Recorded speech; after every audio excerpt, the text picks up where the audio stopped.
The Fantasmagorium show presents Guns, Martinis, Gadgets, and Guns. 60 years ago today in the colonies, the world was changed by one man. Sean Connery had the debut adventure of what would become the most well-known of secret agents. Today, we celebrate the first cinematic James Bond outing, Dr. No.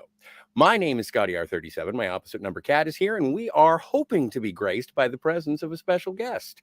But as always, Steve is toppling rockets. How are you doing, Cat? Very good. Happy anniversary. Yes, indeed. So how many times now? We've both watched the film today. How many times have you seen Dr. No? Oh, God, probably 20 times, maybe, to venture a guess. It's the second Bond film I ever saw. When my grandfather took me to the video store in Arizona, and it was like spring '96, and he immediately said, "Oh, you got to look at the Bond section." But the one they were advertising the most was GoldenEye because that was the new release, and so he's like, "No, we got to rent the Fab Four." I'm like, "I want to rent the new one." He's like, "Okay," so we rented all five. Watched GoldenEye, loved it.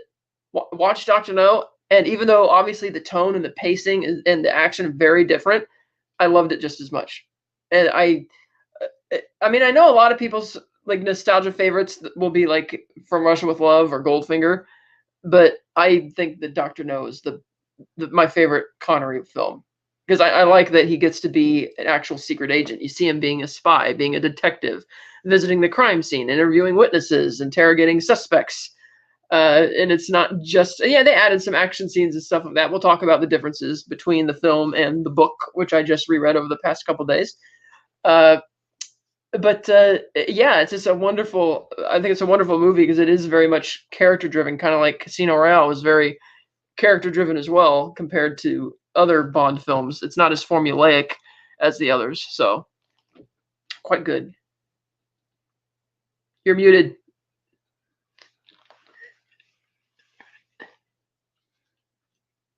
There we are. Technical difficulties. Thank you for your patience. Yeah, it's definitely more spycraft than the series went off to, obviously becoming one of the most popular action movie franchises of the 20th century and 21st. But the first two are definitely not as bombastic. Although the explosion at the end of Dr. No when they destroy the Crab Key base is pretty bitchin'. Yeah. Oh yeah, for sure. Again, a lot of added stuff there, and there's just like they build it with a combination of miniatures and the real bauxite mine that's there in Jamaica, still there today. In fact, and the stuff with the three blind mice in the car careening down the cliff and it just spontaneously explodes, but it's cool, so you like it. Well, it does start off with one of your favorite things in any James Bond movie. We don't get a pre-title, but we do get the little dots. The colorful polka dots, like my watch, Dr. No watch. Exactly. I have wanted for the longest time for them to put out like a jet black steelbook with the colorful polka dots on it for the movie, and not happening. Well, and it's interesting the way that you did watch it because you watched yours via streaming as opposed to the physical media, just based on the fidelity of it. How is the 4K streamer? It blows my Bond 50 Blu-ray set out of the water. I couldn't believe it because as you can all see, I'm a huge advocate for physical media over digital. But once the global James Bond Day of 2022 came and went without any announcements for a 4K Bond set, I was a bit disappointed and took advantage of the major flash sales for the digital copies. And the 4K transfers of the early films especially just blow the Blu-ray copies from Bond 50 Blu-ray set out of the water. This is the same 4K that I saw in theaters last August, as well as the other 4K transfers that were put out in IMAX to celebrate 60th anniversary of Bond. And it's just gorgeous, especially the color. It's just unbelievable. The best 4K stream, because usually it's true that 4K physical media is superior to 4K digital stream, but this is arguably the best 4K stream I've ever seen. Unbelievable for something from 1962. Well, absolutely. And there have been rumors just any time that there's a new format that they'll upscale and upgrade at the Bond movies. It's like the first thing that they will do just because it is a legacy franchise. It's one of the longest running. Yeah. I went the other way. I watched my DVD copy. I see it Um, there. and because as there are a few things just in terms of the upgrades or edits that they've made over the years that I'm still looking for, and I'm pretty sure it would only be available on VHS at this moment. And I'm not sure if I'm willing to go that far back for just two little tidbits. But when the original cut of it had Bernard Lee's M calling it MI5 as opposed to MI6, that was dubbed in later. And there is a point when there is a racially contentious description of Quarrel from Bond. Instead of saying, who's the man with Strangways, he says, who's the boy with Strangways. And you can see it in the lip reading, but it is not present in anything past it must be on a VHS somewhere, because I do recall seeing it possibly on a broadcast television viewing. But those are the artifacts that I am most intrigued by. Again, with physical media not only being something to have constant access to, but also as a preservation of the history of the film itself, warts and all. Yeah, particularly the same with this book, because it very proudly says in the inside print, it says, this low-priced Bantam book has been completely reset in a typeface designed for easy reading and was printed from new plates. It contains the complete text of the original hardcover edition, and in all caps, it says, not one word has been omitted. Perfect. Well, yeah. And I know we've discussed it previously, just in terms of the sort of, shall we say, updating for modern audiences of the novels that the Fleming estate has approved. Recently, even Steven Spielberg has come out and said that there are things in terms of altering the original art that is sort of counterintuitive. It should be a reflection of the time, and again, warts and all. Yeah, especially again in the book, as was the case with Casino Royale. There's a lot of stuff in there that wouldn't fly today, but it does give you a window into the mind of someone like Fleming and what he was really thinking about when he wrote it. Yeah. I do want to say hello to the chat, especially the first person who showed up. Thank you so much, Daniel's Hot Topics. I love this movie. You're not alone. You're not alone. Daniel's Hot Topic says Dr. No is number one. Diamonds Are Forever is number two. Interesting choice, but I respect it. I respect the chutzpah in the best Bond movie ever list. Cinema Gulp is here. Cinema Gulp Ben is here. I heard that Dr. Maybe is pretty good to go, but bing, I'll see myself out. And Herc130, hey Herc, says, I like Dr. No. Yes to no is what I always say. Captain Finity is here. Ahoy. Ahoy, Captain Finity. Come on. Come in, Bond. Take a seat. Right then. Pay attention, 007. Transmedia, canonical, verisimilitude. Absolutely. And I'm looking forward to delving into the differences between the book and the film. Ben says, I wish John was there to see that set. Absolutely. Yeah. Yeah, he might be joining us. He said if he could join, he'd be here within the first 20 to 30 minutes. And if not, he could be on potentially later. But he's welcome anytime, of course. So we'll cross our fingers he'll show up tonight. But we'll keep it going. Well, yeah, absolutely. The door is open for John, and he is a Bond fan. And we look forward to being able to have a conversation with him about Bond. If it is today, we will find another excuse to talk about James Bond in the future. We always do. We do next month when we will have the 50th anniversary of Live and Let Die. Boom! I love how the next anniversary is actually going to be a Roger Moore. Which is tied into this book, so that makes it even better. That is, but it goes, what's the order of the book? Live and Let Die is the second novel, yes. I believe. And then numerous times in the book, they referred to his old treasure hunt and the characters from that, and he even reminisces on Solitaire for a bit. So yes, there is direct references. And the most obvious one that fans would pick up from the book is, of course, Quarrel. Because in Live and Let Die, they decided, because the movie was made out of order, that they'd have it be Quarrel Jr. But in the book, it's, obviously the same guy. Well, and then even when you get to License to Kill, obviously Sharky is supposed to be a substitute for Quarrel as well. Whenever they head down to that area, they always have a Quarrel stand-in, which is nice. Yeah. Herc says, I so wanted to join Spectre, but the United States Air Force is the best I could do. Better choice. Because Bond would take you down. You would just be a henchman, and we don't need that, Herc. Thank you for your service. Yes. Captain Finity says, when's the Bond 4K box set? When, Scotty? And as we were discussing with the Bond day last year, there doesn't seem to be one. And the only 4K Bond set there is on disc is the Craig one. Right. Oh, hello. Hey there. Hey. You guys can hear me? Yeah. Absolutely. How are you doing, John? Excellent. I'm doing great. Happy to be joining you guys.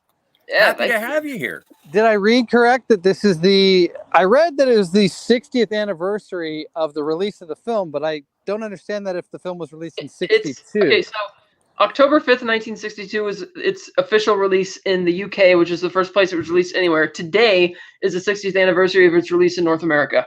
Oh, I didn't realize it took that long to release it in North America. Yeah, which is crazy because when From Russia with Love came out, they were both put out at the same time. So Americans only had to wait 6 months for the second Bond film. Oh, wow. That's pretty cool. Yeah. Yeah, I wasn't thinking of the whole how much of this is a UK film that clearly it would be released there first. But yeah. Yeah, I had a minor I had a minor heart attack when I was setting it up, and I was like, wait a second, this says that Bond was released in 62. And then I checked the release date for North America, and I was like, okay, the colonies got it later. Yes, exactly. So, John, how many times have you seen Dr. No? Oh, I don't know. Maybe like 4 times or something. It's certainly one that I didn't, when I was younger, I had very little interest in some of those older Bonds, or if I did get the opportunity to sit through them, I probably didn't pay close attention. But so it wasn't until during the pandemic is when I decided I'm going to sit down and rewatch all of the Bonds. I had seen Dr. No already. I kind of already started picking and choosing the ones I wanted to buy, but there was definitely ones in the series I didn't really have much of an interest or had heard for so many years. Oh, the man with the golden gun's terrible. Why would you want that? And then I got around to watching every single one of them and was like, there's not a bad film in this series. I need to own them all. And I love James Bond. Yeah, absolutely love it. And so what was your first James Bond that you saw? The one I know for sure I saw, not necessarily first, but one I remember definitely seeing in the 80s was View to a Kill. I might have seen something before that on home video, but I don't really remember which one it would have been. So Roger Moore, growing up, Roger Moore was my Bond. On revisit, I find a lot of his films cheesy. I still love them, but I don't think I would pick him as my favorite Bond anymore. But I still love them all. Do you have a favorite Bond? I think I side with you on that. Timothy Dalton. Yes, you have taste. I just love. I wish he had another film because then it probably would cement it for sure. But I just love what he brought to the role, the way he is. I mean, Daniel Craig is a version of that, but he's so damn emotional, and I don't love every single film he's in. So I don't know. Sometimes I think Brosnan is a nice combination of Bonds that came before him. And so I kind of think I like Brosnan. That truly was kind of the era that I was actually keeping up and watching the Bond films as they came out. But you got to go with Sean Connery too. So I don't know. When asked the question, I often land on Connery. But in my heart of hearts, in just 2 movies, I think Timothy Dalton was amazing. And I kind of like him the best. That's totally fair. I usually say who's your favorite Bond, and you're not allowed to say Sean Connery because it's the easy way out. Yeah. I don't know, but Brosnan also slips in there sometimes when I feel like I just really like all of his films. Die Another Day is admittedly super corny, but there's still some fun stuff in that one. But yeah, they all have highs, they all have lows, but Dalton doesn't. Dalton just has highs, in my opinion. I agree. And I think that was the first one that I anticipated was Living Daylights. So that's the highlight for me. Roger Moore was the one that my dad showed me, and Timothy Dalton was the first one that was fresh for the both of us. And so that's why I sort of adopted that. If you'll just excuse me for 1 second, guys. Kat? Yeah, so the first Bond, as I mentioned, that I saw was GoldenEye, Pierce Brosnan, and I do think he's really good. I think he's a bit underrated. I I don't think he ever got the perfect Bond movie, but I think he's better than a lot of people give him credit for. Yeah. I think Sean- GoldenEye is kind of a perfect Bond movie. I mean, maybe not. I don't know if there's any of the films that I would call perfect from what I like, my standard of perfect filmmaking, but it has everything you want from a Bond film, and it does all those things really well. So I kind of think GoldenEye is his perfect film. Yeah, GoldenEye. I think he gave his best performance in The World Is Not Enough. Felt more like a veteran agent at that time, like totally comfortable in his aura as Bond. The GoldenEye, I thought he felt a little bit like the new kid on the job to me, a bit like kind of dressed to like really wants to impress the boss, like doesn't want to screw up type of thing. And Tomorrow Never Dies was kind of, as everybody said, it's like a '90s action movie, but that's what makes it really good and really fun and fun to enjoy. But my favorite Bond, I'm old fashioned. I still love Sean Connery in the role because he's like, you could tell he's having fun as the character. Like he's not super serious all the time, and I feel he kind of has both of, rather than just being like one thing. He's kind of like all. Like Roger Moore was the kind of the cheeky Bond, a little cheesy with it. Dalton, as you mentioned, is definitely the closest to what Ian Fleming had conceived. But then you're right, Craig gets a bit emo at times, and Brosnan's a good summation. I've never liked Lazenby, but I just really love Connery. Yeah. Well, I think rewatching Dr. No recently helped solidify that as well. Just like, man, right out of the gate, he was just so good and fully formed as Bond. Whereas a lot of these other guys had to take some time to get used to the role, it seemed like. So yeah, it's hard not to say that he just created that character and they've all been following what he did, but they've brought their variations, but it's hard to say that someone really has pushed it beyond what Connery brought to the role originally. Yeah, and to have done that when he was only 31 for the first movie, which is crazy to think. But yeah, I like that each actor does bring their own thing to it. It's not just trying to copy what came before. Like at one point, Connery gave an interview and he opined that Roger Moore was like the parody Bond. I think I heard that quib, and it's like, yeah, on rewatch, I wouldn't have agreed with him in the 80s and 90s. I would have said, oh, no, Roger Moore is what I think of when I think of Bond. But now, upon seeing the whole series as a whole, they are kind of parodies sometimes. Yeah, I did like it because they had, like, I think Edgar Wright calls it, like, there's the Dark Chocolate Bond, which is serious, which they have with Sean Connery and Timothy Dalton, and then Daniel Craig, and then you have the Milk Chocolate Bond, which you have with Roger Moore, Pierce Brosnan, and they're like, they feel that they need to cast somebody along the lines of that for the next Bond. Yeah, it's strange that I think this, because as I've said, I now think of Roger Moore. If I was listing my, the order of my Bonds, Roger Moore pretty much has fallen to just above Lazenby. So he's almost, what do we got, 6? So he's at like number 4 there, or 5. He's at number 5. So knowing that that's my impression of Roger Moore's style now, but I kind of feel like the series maybe would benefit from having someone who could play up the humor a little bit more and make some quirky, fun adventures. We don't want to go on for too long with that, but maybe just get somebody who can do 3 movies that fits that style. And I honestly think Henry Cavill might be perfect for that. I think he's maybe too big of a name at this point. He's a little too buff, but I feel like he could pull off a little bit of that cheekiness that you get from Roger Moore. And so I kind of feel like he'd be the perfect one to fill the role if they want to go that route. Absolutely. I feel he could do that. What do you think, Scott? I think Cavill could do it. I'm expecting an unknown or a relative unknown.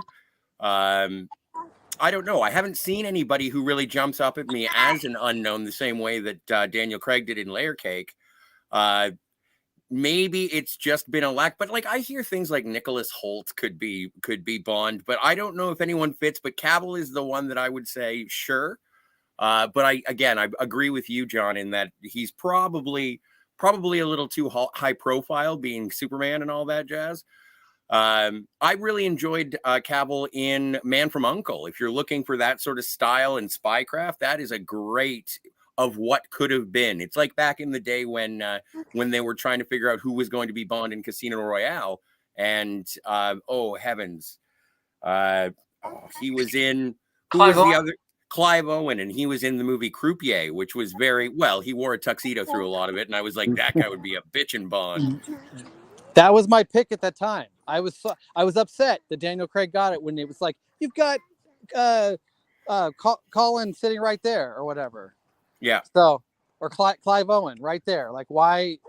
I didn't really get going with Daniel Craig when you had Clive Owen, but now I think they made the right choice. I don't know that Clive would have stuck with the role as long and played it. I don't know. There's just some of Craig's movies that are some of the best, in my opinion. I don't know if they would have been the same with Clive Owen in the role. Well, and with Clive Owen, as the years progressed, he definitely got droopier. He didn't age as well as Daniel Craig, if I have to objectify the man, which I do. But I agree with you, and also in terms of having a Bond who is actually having fun being Bond. That's something that I thought was sort of missing with Daniel Craig. There were glimmers of it. I could recognize at points. It was like, oh, okay, yeah, it seems like he's having a good time, I guess. But I want someone with a little bit more of a glimmer in their eye being like, no, saving the world is actually exciting and fun. Yeah. Now, there you go. Sorry, I was muted. I'm with my son out in the park, so sorry if I'm like, can't not at all. Camera and making extra noise. What was I just going to say? Oh, I really wish we could have got Daniel Craig's movies done in a shorter time frame and potentially actually got to Idris Elba. I think it would have been so unique, and he'd been perfect for the role, and it would define things differently for people. And I don't know, that was a missed opportunity by not getting through Craig quicker. Yeah, I was on the Idris Elba train a long time. Like, he's perfect. And God, it's just, I mean, that's one of the good news about Amazon owning MGM now, is that you're not going to have all those bankruptcy related delays, which there've been so many in the Bond franchise for the last 30 years. So I hope they said, I do know whoever they're going to go with now. They said they want somebody younger because they know it's going to be the long haul, because they want to sign him to at least like a 4-picture deal, I think, to start with. Yeah. Like a 10-year contract. If you can get it done within 10 years, get 4 flicks out in 10 years, I would be happy with that. They need to get back on the every 2 years schedule. That was the best. I love going through the filmography and just being like, every 2 years. It's great. Until they screwed it up. Well, and that kind of changed once Brosnan, World Is Not Enough was the last one released within a 2-year time frame, and then that was quite a ways ago. Well, and also, I think it's one of the franchises or IPs that we have nowadays, and thank heavens that they haven't had an Amazon Plus series. They haven't done anything to really oversaturate the market with Bond. Is that Bond movies are still events, and there's something special to go to the movie theater for, and I am looking forward to it. What's your take on the opinion that the next time, or the James Bond that makes you stop being a James Bond fan is when James Bond is younger than you? Because you and I are gentlemen of a certain age. Kat, you're a little younger, but is that a reality of watching James Bond, is when it turns out to be a kid or someone that you don't necessarily look at and say, that's a man? When they become your subordinate, do you find that you'll fall out of love, or do you have to actually see it to figure it out? Thankfully, we haven't seen it. So yeah, I don't know what that'll be like. But yeah, I think about the stories of Pierce Brosnan almost getting the job in the mid 80s. I think he could have been a little too young. So I think fate kind of stepped in and worked out perfectly, that he's the perfect age when he does it in GoldenEye. He would have been 10 years younger if he had done it in the 80s. And I don't know, we might have felt like he was a little too young for the role. That's true. They were even looking at Roger Moore before they picked Sean Connery. Yeah, and they even looked at Timothy Dalton as early as Majesty's in '69. And he actually said, no, I think I'm too young. And they went and got George instead. And then they went back to Dalton, I think, after Lazenby said, after Lazenby did The One and Left, and he still thought, he's too young. And so or he thought of himself as too young, even though they wanted him for the part.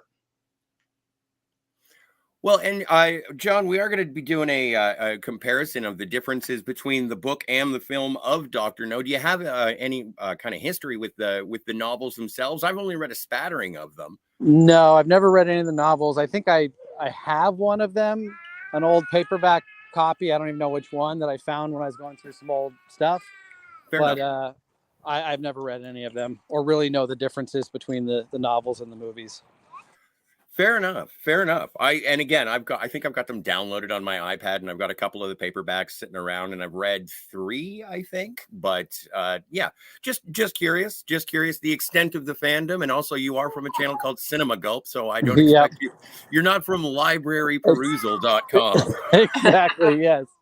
Although I was interested in checking it out because there's a line in Doctor No, and I was wondering, I'm like, wait, is Doctor No the first book as well? And when I looked and realized it's like the 4th or 5th book, then there's a line in Doctor No. Let me try and remember where it is. They're having the dinner with Doctor No, and they take Honey Rider away, and James Bond gets up and wants to attack the guards with the bottle of Dom Perignon. And Dr. No says something like, it's a 55. I hope you don't do that. It's a great bottle or whatever. And then Sean Connery says, I prefer the 53. And I feel like I had heard somewhere that's a reference to the first book's release in 1953. And it's almost him referencing, I prefer the original author. I prefer the original stories or something along those lines. I forget how I heard that, but I thought that was a reference to basically when the books started, when he says that line about, I prefer the 53. So Dom Perignon 55. Be a pity to break it. Oh, I prefer the 53 myself. That's a great line. Now, out of the as you just recently did a rewatch, and I know we're here celebrating Dr. No, and I don't know if I missed it while I was having my Snoopy emergency, but do you have a favorite Bond movie, and why is it Dr. No? No, I'm just kidding. It is not Dr. No, but it is currently No Time to Die. Nice. I just love that. I was so pleased with it. And you know, I'm a fan of I like plenty of classic cinema, but there's a lot.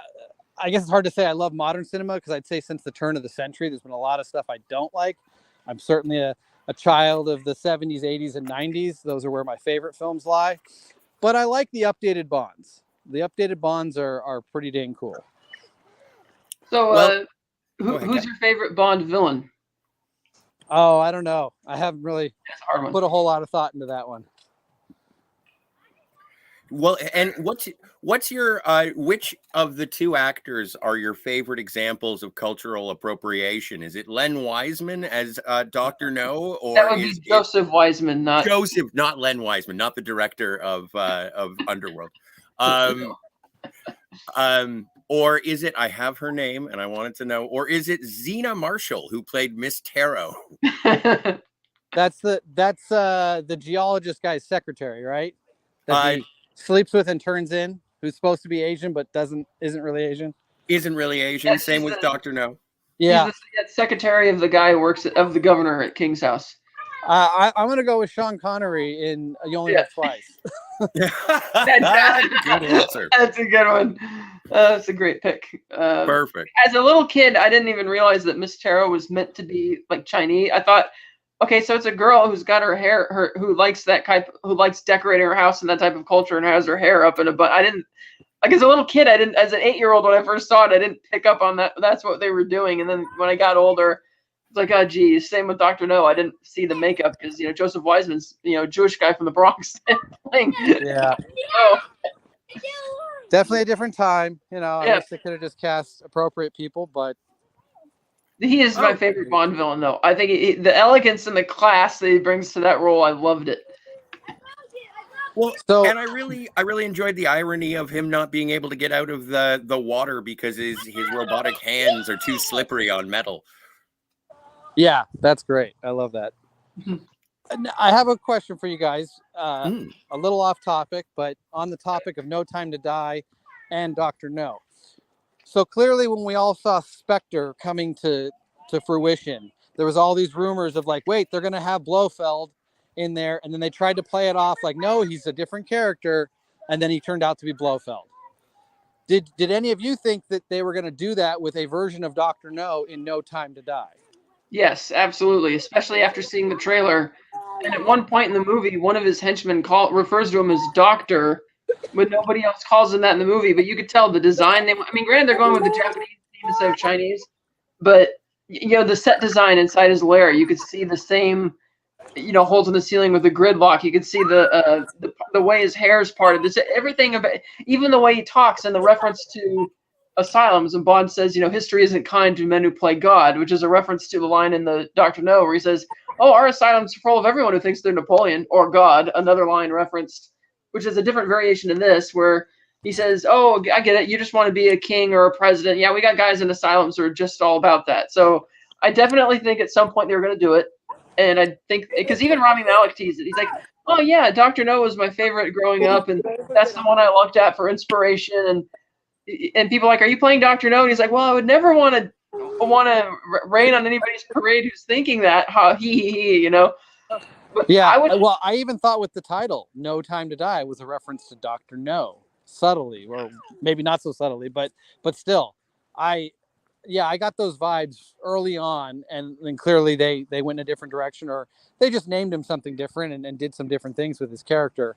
But I still think there was, like you said, the set design of his lair and just a lot of other little references that make me feel like they were either trying to make us think that was going to be the case, or they were going to do it at one time and then they had plenty of time to rework things because the movie took a while to come out and they realized it didn't work with the Blofeld thing.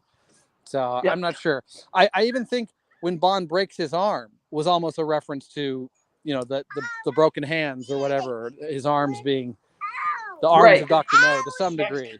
Yeah. And he ends up dying, sinking down into the water, because once they don't show it, but once the blast doors open again, his body would have fallen back down to that, bacterial sludge slime like he does in the movie Dr. No. And I wonder if it's because, with modern sensibilities, the fact that character was essentially like a yellow-faced played character that people thought, maybe we should do something. Maybe we shouldn't go down this route. Maybe, I don't know.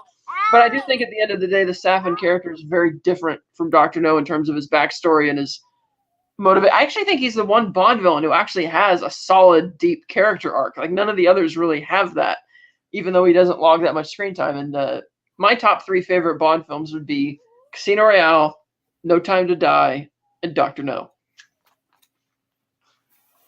Yeah, that's good. A good list, and I agree in terms of the idea that it was looking like it was going to be a Dr. No sort of homage, or at the very least, it was going to come into a full circle where the last Daniel Craig movie was going to end up being sort of dovetailing into the Connery Bonds, because the question of the continuity has always been there, although we've had many conversations saying it doesn't really matter, it's just a new adventure, aside from the Craigs, which are obviously a box set. But yeah, I think it would have been interesting, and I'm curious where they're going to start gathering their source material now that we are officially out of all of the long form novels.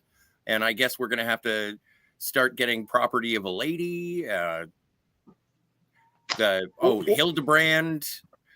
Well, with the popularity of the Mario movie, they can go after the video games as inspiration. Oh man, Everything or Nothing. That would be great. Nightfire, absolutely. Agent Underfire. Oh man, they're all great games, by the way. Bloodstone. So that they could also get the novels that were written by John Gardner and Raymond Benson, and the new series that's being written in conjunction with the timeline of the Connery films a bit, like Forever in a Day and stuff like that.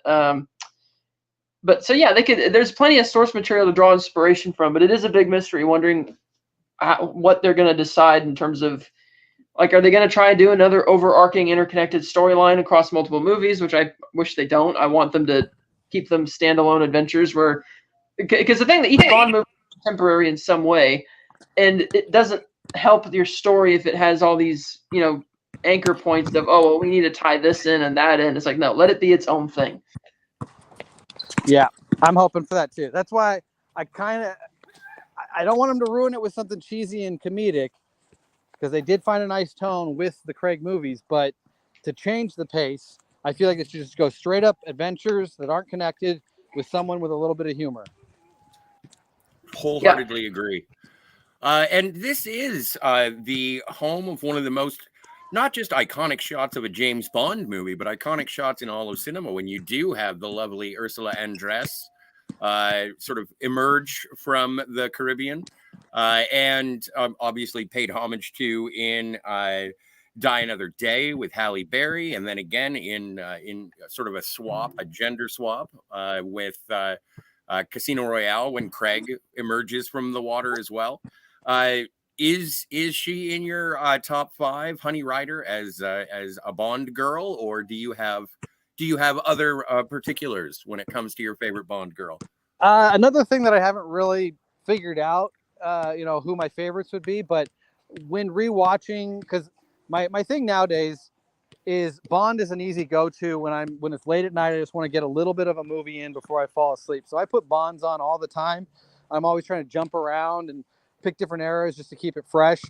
But all of the women in the first couple movies, all of Connery's ladies in like the first 4 movies are just so stunning and amazing, all in their own ways. So I feel like there's a lot of the early ones that still hold up definitely better than some of the more recent ones. I don't think any of those stand out as my favorites.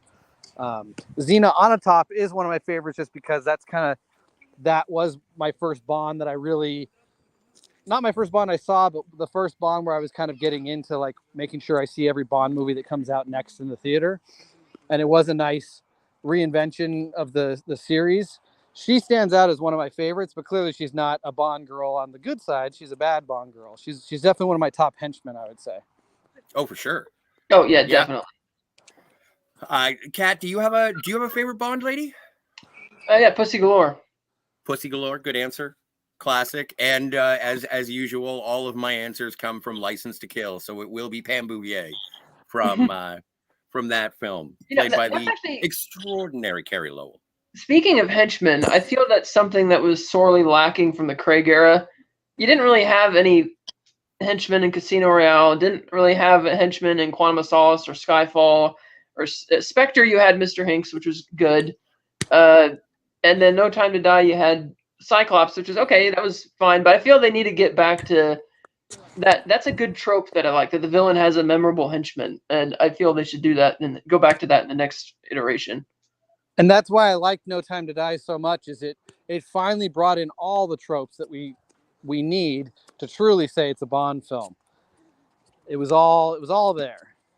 Right, because the Craig era seems like it was trying to be too real at some point and was losing the fantasy element, and No Time to Die just brought all that back. So, but I tend to, with the later actors, like I consider Tomorrow Never Dies to be Pierce Brosnan's Roger Moore movie, and I look at Daniel Craig's sort of oeuvre, and Spectre is his Roger Moore movie, which is probably the one that he has the most fun with, or it seems that he's having the most fun from the point where he falls off the building onto the couch, and it's like, oh, this is going to be a little bit more fun playing New York for 008. Who's the one who was going to New York? Which 00 was it? 5? I'm not sure. Well, I know there's a story called 007 in New York. Yes. Fleming. Oh yeah. Yeah, but when Craig steals the Aston Martin. Oh yeah, that's 009's car, I think. 009's car, yes, with none of the gadgets loaded on. The tractor beam doesn't arrive till Tuesday, kind of thing. Yeah. But yeah, it is a fantastic film, and also one of my favorite little tidbits. And I don't know if it's factual, because I always considered this to be the best of Connery's Bond hair. Because it was actually his, although he may have had toupee, I'm not sure. Well, you mentioned Spectre, and Craig having fun with Spectre. That's nice to know that someone had fun with that movie, because I think Spectre is the worst of the series. I basically say I like it so that I don't have to say there's any film in the series I don't like, but it's pretty close to me not liking that film. I can't bring myself to rewatch it much. I try. I do. I watch it. I enjoy the volcano, not volcano, the crater lair. I like parts of it, although the revelation of Bond and Blofeld being half brothers or adopted brothers, little too Austin Powers for me, and I can't believe they didn't even make that sort of equation when they were making it. That's the part that really makes me go, really? You went that way, huh? They had to know they were just following suit with that. It's surprising. I don't know. Yeah, that just so does not work for me. But you brought up Austin Powers, and I'm glad you did, because I love how much, upon some rewatching, I love how much they pay homage to specifically Dr. No in the first Austin Powers. I feel like that's the film that gets the most homage in that first Austin Powers. Absolutely, yeah. Especially with the radiation suits. Yeah, the radiation suits. When watching Austin Powers, you think, "Oh, look how silly that looks," and then you see it in Bond, and you're like, "Oh, that's the exact same suit." Yeah. It's not even homage. It's homage. It's pretty much the exact. Yep, we'll just do that because it was. It looked good then, but it's silly now. Yeah, and then just the set design, very Ken Adams on a low budget. Even though Dr. No is on a low budget, still looks great. Oh yeah. But clearly, when you're watching Austin Powers, that was also very low budget, and you kind of feel like, oh, is this set cheesy because of that? No, it's playing direct homage to the set that came from Bond. Now, just in terms of looking back at these classic movies, again, 60 years ago, do you think it holds up? Is it something that a modern audience can actually get into, or do you find it a little bit too kitschy for the kids today? Probably for the kids. I have no problem with it. I love, films from every era. And rewatching Dr. No for this video, like I watched it a week ago, I just felt, man, this is such a rewatchable film. It's always been one that I felt like was a slow and okay. Hold on, James. Hold on, little James Bond. You guys know my son's name is James, and James Bond has a lot to do with that. Oh, cool. Nice. James Cameron is one of the number one reasons, but James Bond is at least a secondary. That's awesome. That is great. What were we talking about? Sorry, I took us off track. In terms of the rewatchability of a movie from 1962. Yeah, I think Dr. No, like I made a list of my favorite Bonds a while back and I can't find it. And I want to say it's in the middle of the pack for me for sure. But I think I like it better than, I don't know, maybe half of the Connery films. I like them all, but there's something about Dr. No and just it's a nice story. I think some of the other ones just feel a little bit more convoluted and they're more about the gadgets and stuff like that in some of those later films, like You Only Live Twice and stuff like that. So Dr. No for me in terms of a Bond film is very rewatchable and probably in my top 10, at least my top 12. Mm-hmm. Well, and it's funny because I've seen, I think this is probably one of my most rewatched movies of all time, alongside Goldfinger. But Goldfinger sort of went by the wayside. I almost feel like I've watched it too much. And with Dr. No, I've watched it almost the perfect amount. And so watching it again, it was refreshing that it hasn't become tired or stale for me. And you're absolutely right with the later Sean Connery ones. Sometimes they can drag or sag. I still get a lot of pressure or pleasure from Diamonds Are Forever just because it's so tongue in cheek. It's obvious that Connery is there for the check, but I still really enjoy it.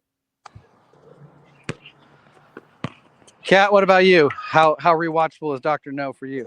Extremely rewatchable. I love it. I've seen it. I've probably seen it 20 times in my life, maybe. I think it's a really good movie. I love it. I'm like when I first saw Goldeneye and Dr. No back to back, and as an 8-year-old, it didn't phase me, despite how radically different both of those films were in terms of like pacing and action and special effects and story and all that. But I loved them both equally, and so yeah, I think the rewatchability is really up there high, especially with the Fab Four.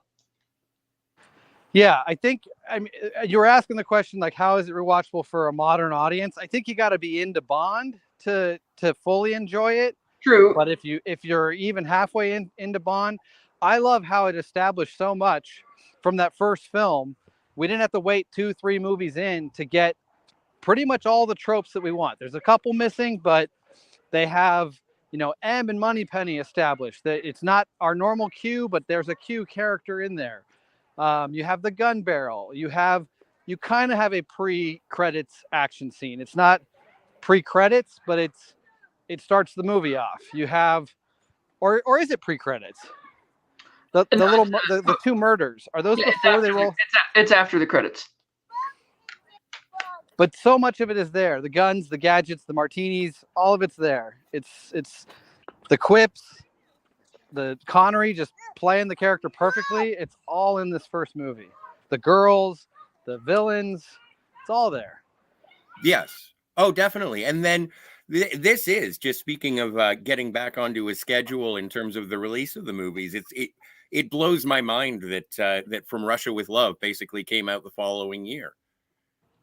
Like they just said, "Wow, this is a hit. Let's turn out another one." And arguably one of the best of the entire series with From Russia with Love. The fact that they got 4 films out in 4 years is pretty impressive too. Yeah, they didn't take absolutely. a break for 4 films. Well, strike when the iron is hot and make as much money as you can. That is the motto of Saltzman and Broccoli. Yeah. Then what are they doing right now? Get Not to much. work. Yeah, exactly. Because the books are different enough from the movies that one could argue that, well, now that they have the formula, it shouldn't take 5 or 6 years to make a Bond movie, or even 4 years. So I believe lately Barbara said that they should expect to be filming by next year. And it's like, okay, it's good that Amazon isn't rushing you, and Amazon's having a Bond themed game show with Brian Cox as the host / villain coming in the fall. But it was weird. But it's like, you're right. They need to get back to. I mean, it's one of the classic, most well-known film formulas anyway, and it works. So why not get more of them out there? Yeah. Like, they don't have to reinvent the wheel. It's like you got the audience. Use it. Well, sad to say, we're going to be on a delay no matter what because of this writer's strike. I feel like that's going to put things behind even more than we expected it to be. That's right. Well, and thankfully we're not mid-production, so we don't get another Quantum of Solace. Yes, true. But also, is it a possibility for releasing another James Bond movie? I remember when GoldenEye came out, and there was an obvious overtone of you're a relic from the Cold War, a misogynist dinosaur. Do you think that there is anything sort of standing in the way of a new Bond staying true to the formula? Again, with modern audiences, in an era of making sure that all the I's are dotted and the T's are crossed, we don't want to make anybody upset. Can James Bond still be James Bond in 2020, whenever it comes out? I'll always be there. I won't care. Just make it a espionage thriller. You've always got somebody to make up as the villain. I mean, it works for me. I don't care what the times are, but I honestly feel like I know they won't do this. It would be expensive. And they're not going to go for Henry Cavill, but I would love to see a 3-picture. Take the time and come up with your plan for 3 movies. They don't have to be connected, but just come up with 3, at least the start for 3 ideas. Set them in the 60s or 70s. Do a period piece Bond with Henry Cavill and make it a little bit comedic. And I would be so on board for that, but I don't think it's really going to go that route. Well, because updating, you'd have this cool retro look of everything, but you could do all the cool updated effects and everything would look slick, but it would feel different because it would feel very much like that Man from U.N.C.L.E. movie to some degree. Well, and also if you set it in the 60s or the 70s, you can sort of sidestep any of the modern concerns and say, well, it was of that era. Totally. So that would be an in an interesting way out. I know that some people say, why would you go back to the 60s? Because if you want to see a 60s James Bond movie, pop in Goldfinger or You Only Live Twice. But it would be an interesting. If I may, I think a lot of there's a few explicit moments in the early movies which are like cringe by today's standards and even should have been cringe back then to some respects. But I think a lot of that stuff has been overblown by cheap media outlets, which, have people that clearly aren't that experienced because of how bad the writing and the grammar is of the articles.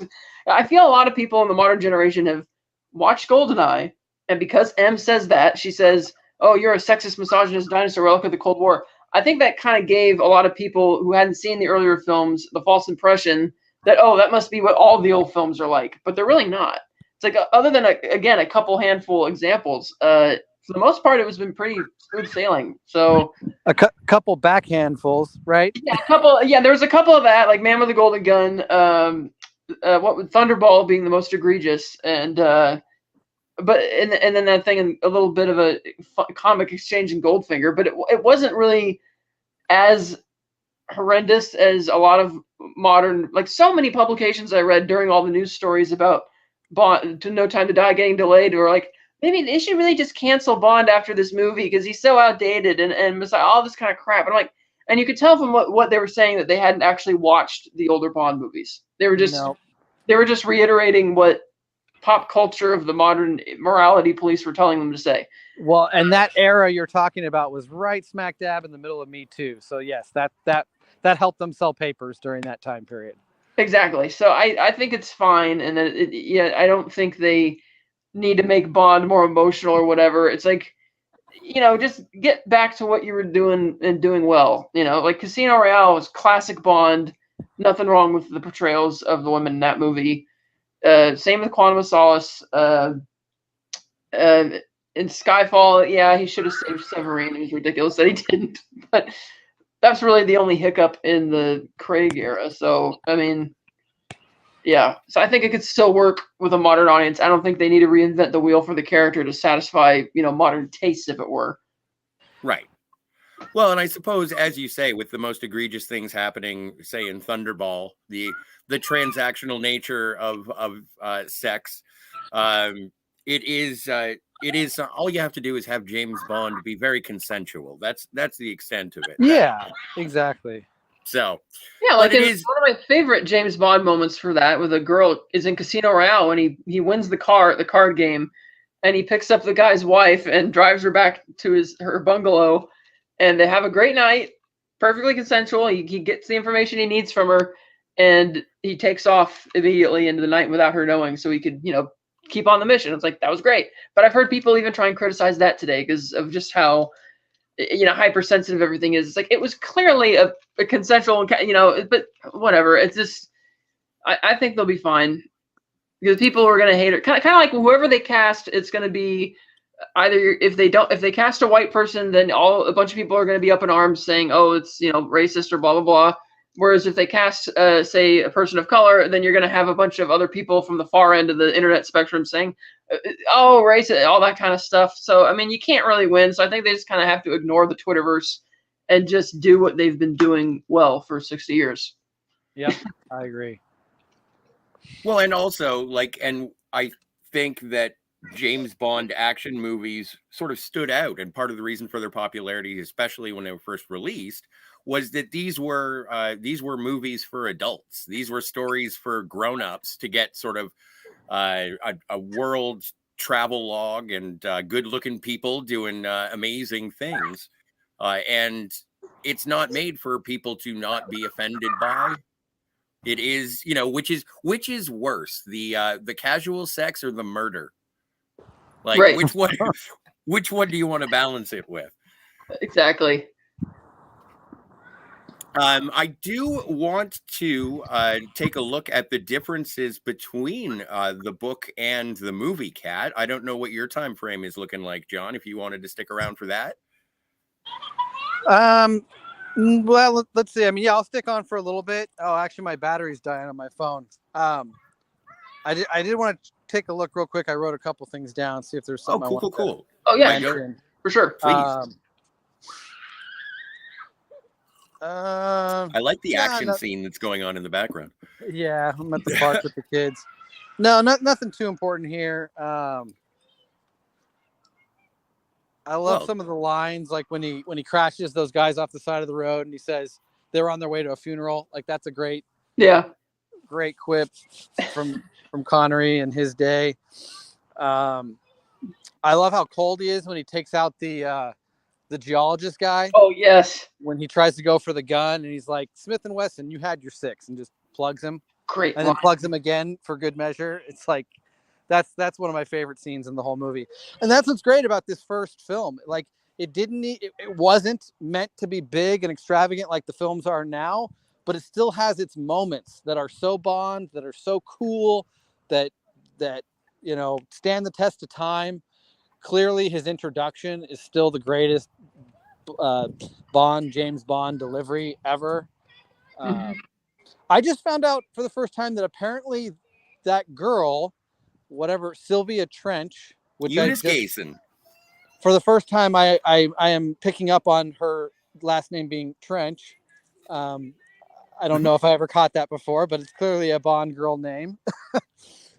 But that's like his girlfriend. Like they know each other in that game, and I was not aware of that. But they supposedly already know each other. I kind of don't even know if I get that, but that's what someone said. Well, yeah, because she comes back and From Russia with Love when they're having the date on the. But is that only because they met in this film, or did they clearly already knew each other when they were playing that first Baccarat or whatever they were playing? I think that was when they met. Yeah, that's when they met, because she's the one who asked him for his name. She's like, I see you have Mr. And he's like, Bond, James Bond. But I watched something that said they already know each other and they're playing like they don't in that scene. And I'm like, I don't know if I get that. So maybe the person was misinformed. It could be from some of the books. She wasn't in the book, at least not in this book.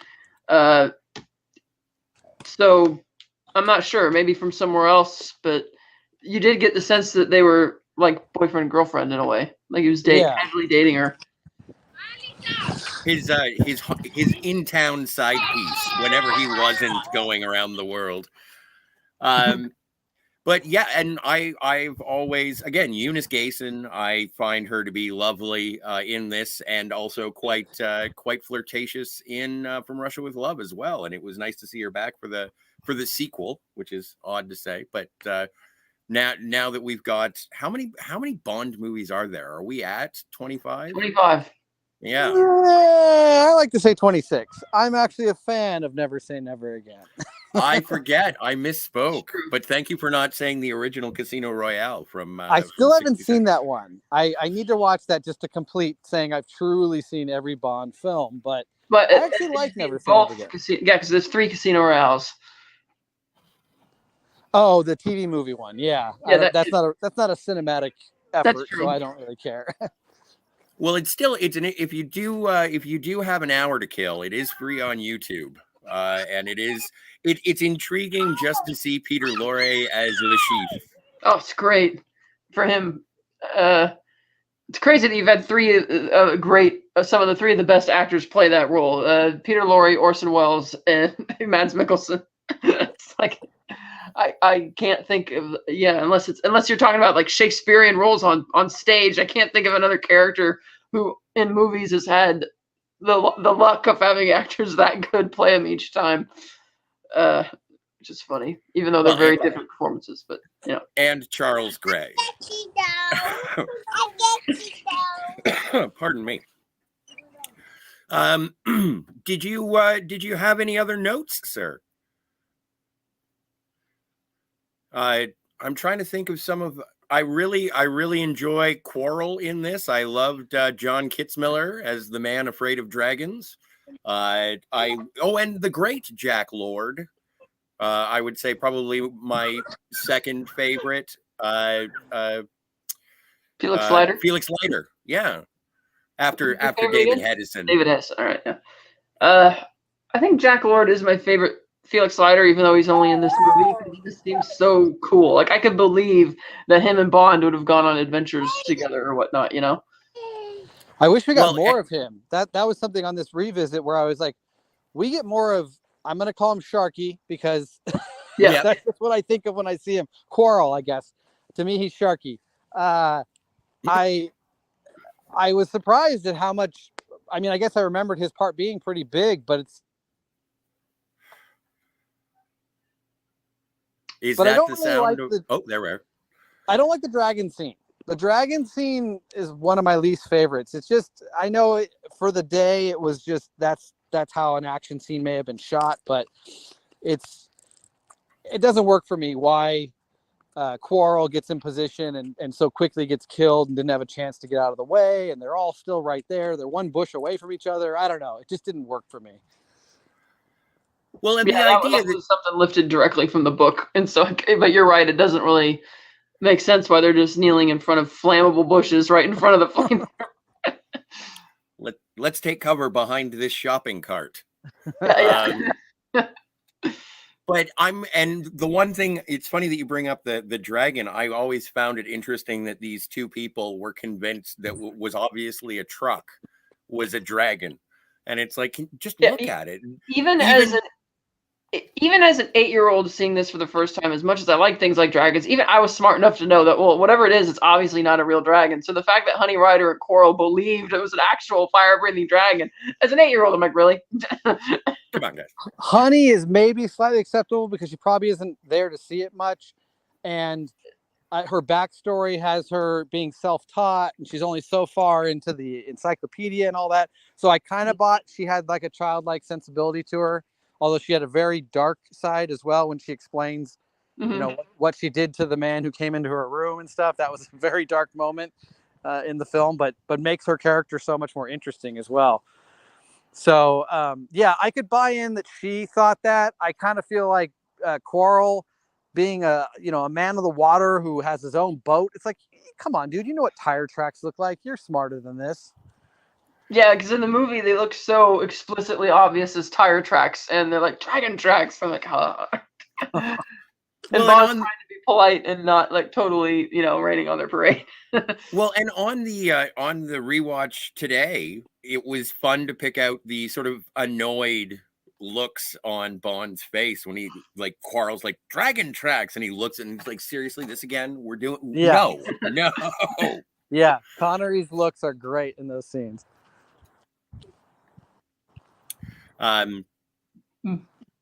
Is it when it is described in the book though, the dragon, is it described as looking like a truck? Yeah, it's like a buggy that he bought from Florida and outfitted it with the treads, and has like the dome on it that you can kind of see out of it. It's all bulletproof, and it actually has fins on it that they stapled on there and painted to look like wings and the teeth and all of that with the flamethrower and the headlights. And virtually the same thing happens in the book that happens in the movie. They talk about the dragon a lot more in the book, and you get to see the damage that it's wreaked on the island, and there's a lot more of that there, but it's the same type of vehicle that you see up close in the movie. It's just interesting that it's characterization. Yeah, like, for both Quarrel and Honey. I do wonder if they still have that in the archives somewhere. That truck. Did it show up in Die Another Day inside of Q's storeroom? No. Because they tried to pull every prop out for that scene, which does go. It's fun to see, but it also adds to the cheesiness of that film. Yeah. Well, and just for Die Another Day, that scene is almost as sort of self-referential as the opening credits to On Her Majesty's Secret Service, when it's just hammering you over the head that, yeah, different actor, same character. Because they do the recap of all the previous James Bond movies in On Her Majesty's Secret Service, and then also when Bond is preparing to quit and he's going through all the stuff that he has, and you get a few strains of Underneath the Mango Tree. The music for each movie, the theme music from each movie plays as he picks up the prop from inside the desk, and then when he gets first arrested by what's his name, the gang leader, the father of what's her name, and he's being taken into the guy's office, and there's a janitor outside like mopping the floor, sweeping the floor, and he's humming the theme to Goldfinger. Oh, nice. Or whistling it. Or this had never happened to the other fellow. Yeah, well, that is also just hit mute for 4 seconds when you're watching the beginning of that movie and everything else is fine. I like that line. I'm Do you? totally fine Okay. with it. Yeah, I It mean, is a personally, funny line, even though it is, it breaks the fourth wall, but it's funny. especially since he only did one film. I don't know. It's kind of like his calling card for me. Like that's his memorable. He's got other good moments in the movie, but that's kind of one of his most standout for me. Of just that was his introduction. Okay, it worked for me. Scott Oh, has a great George Lazenby story. oh yeah. And I was working in Australia for a year, and I was working on a Sunday morning with the usual Sunday morning crowd hanging out around the bar. I was a bartender, and I was in a particularly spicy mood. And I said, I've been here for however many months, and not one person has apologized to me for George Lazenby. And the crowd went silent because that is something that you do not mention in a negative way if you're in Australia. They love George Lazenby. Oh, I thought you were going to say he was at the bar. He was like, No, I will not apologize. that was my film, and this never happened to the other fella. This never happened to the other fella. Yes. If I was Roger Moore, you would be so happy right now. But yes, that is, yeah, that was an adventure. So I ultimately had to apologize for besmirching the great George. Well, and also just in we sometimes we cover the James Bond news of the day. And this past weekend, we did have the coronation of King Charles III. Pierce Brosnan was there in sort of in a capacity. We've had for the Olympics, we had Daniel Craig jumping out of a helicopter at the behest of the Queen, the late Queen Elizabeth. Yeah. And so it is nice when we are discussing the Commonwealth and Britain herself. James Bond did represent. James Bond did return in a limited capacity just this past weekend, because it's always good to see Pierce Brosnan show up in anything. Heck yeah. I even think he could be. I kind of think it'd be fun to see one more with the old aged version, since they do it with everyone, Indiana Jones or whoever else. Every character comes back 60 or 60 plus. Bring back Brosnan for one last adventure. If you're going to take this much time to figure out what you want to do next, do one of those, and then, but only do one, and then be ready for a proper, setup for the next person to do a couple movies. Well, yeah. And I thought I saw a YouTube video, and I think it was an animation that was done with sort of out of retirement James Bond, played by Sean Connery, and this was before Sean Connery passed away. And then there was talk of him Connery coming back as Kincaid in Skyfall. That never happened, and I'm kind of glad about it. I think it would have taken me out of the movie. But it would be interesting to see Pierce Brosnan come back as either an aged Bond or as a Bond villain. That would be a first for the series that I would be on board for. Me as well. I've had that idea. I think we're now, at the point where there's not enough of them left who are still alive. Timothy Dalton's probably too old.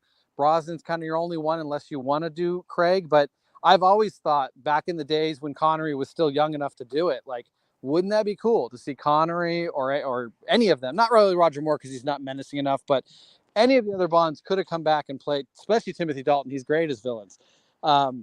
They could have made a fun, that would have been a fun thing to see. An actual Bond come back and play a villain in a later part of the series. I think it would have been really cool. Given that they're not going to cast Idris Elba as Bond, I would love to see him play a Bond villain. Yeah, there we go. Somehow, Although a lot of his villains lately have felt stuck. When he's had the opportunity to play villains like in Star Trek and some of those other films, I think he's a villain in one of the Fast and the Furious movies or whatever. It's not that impressive, I guess. Well, I mean, like some of the best Bond villains are like the dark reflection of Bond. And given that everybody wanted him to be Bond, it'd be perfect to write a character that's just like Bond's equal, like another secret agent. Yeah, from another country or something. I think that'd be because I think the fact that Dr. No is a very low stakes story, I kind of like that. Like not every Bond movie has to be save the world and all this type of stuff. So you could have, I do want to see like a a spy versus spy type Bond story. Like I felt that Red Grant would have been perfect for that, but he's too much in the background and from Russia with Love, and when they finally bring him to the forefront, it's a little disappointing until the fight scene. Mhm. But I think that would be a great type of classic Bond story. Spy versus spy. Yeah. Again, I think Henry Cavill in the 60s, could be fun for that kind of story.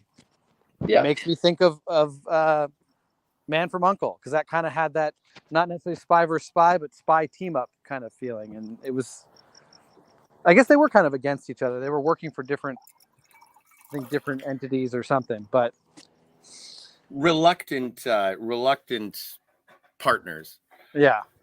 But I guess, it's funny that Idris Elba is going to be tied to these conversations for so long, even as a what could have been. It would be interesting to see Idris Elba even be M. Oh, if they yeah. don't, That's right. if they don't keep him, if they don't keep Ralph Fiennes and the Scooby Gang from the previous films, it would be interesting to see that recast as well. And I would have no I problems like with that. it.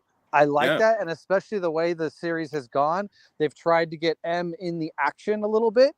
There you go. Now you get to see him in the action. He's not playing Bond, but he's in a Bond film. He's a good guy, and he's part of the action. What more do you need?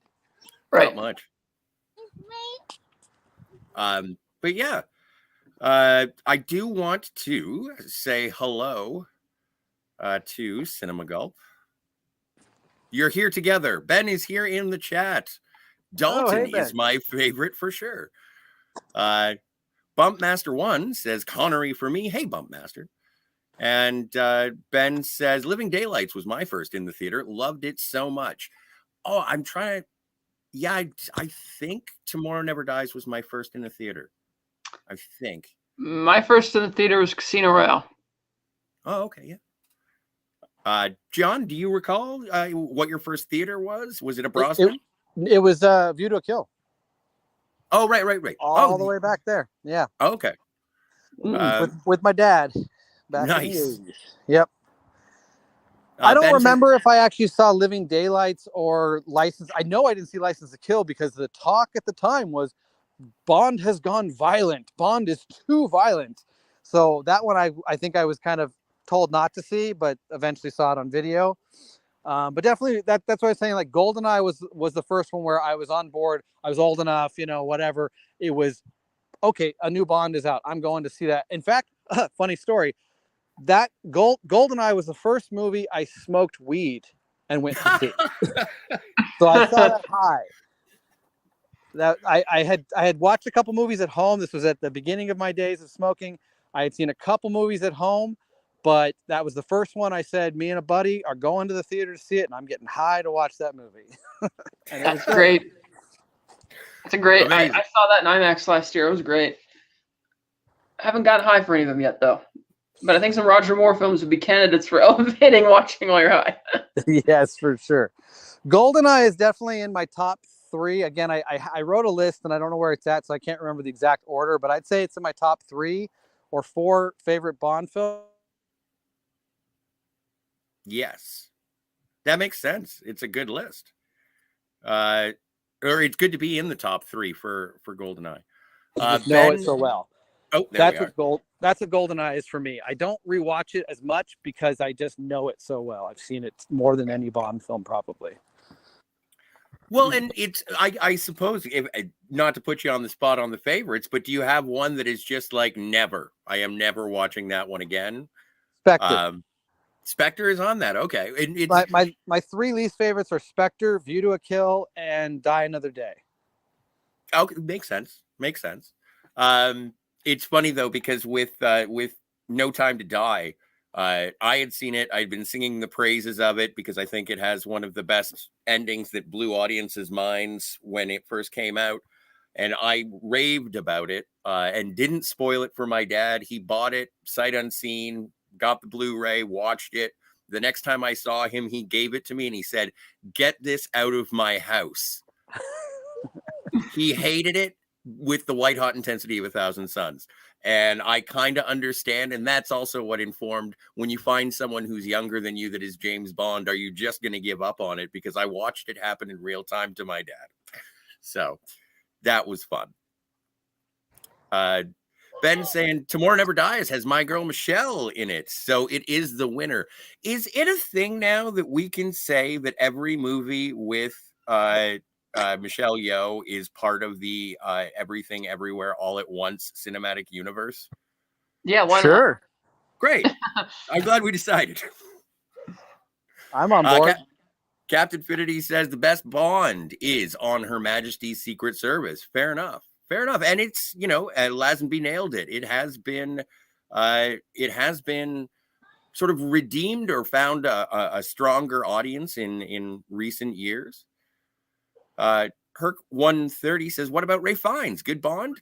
Back in the day, like mid 90s, late 90s. Brosnan would be better at that time, though. Yeah. Now that we got to see Brosnan in the role at that time, I don't know if anyone would have played it better than him at that time.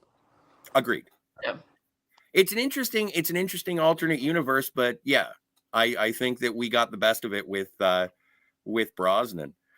But do you think Ray Fiennes would have been a good Bond, though, is the question.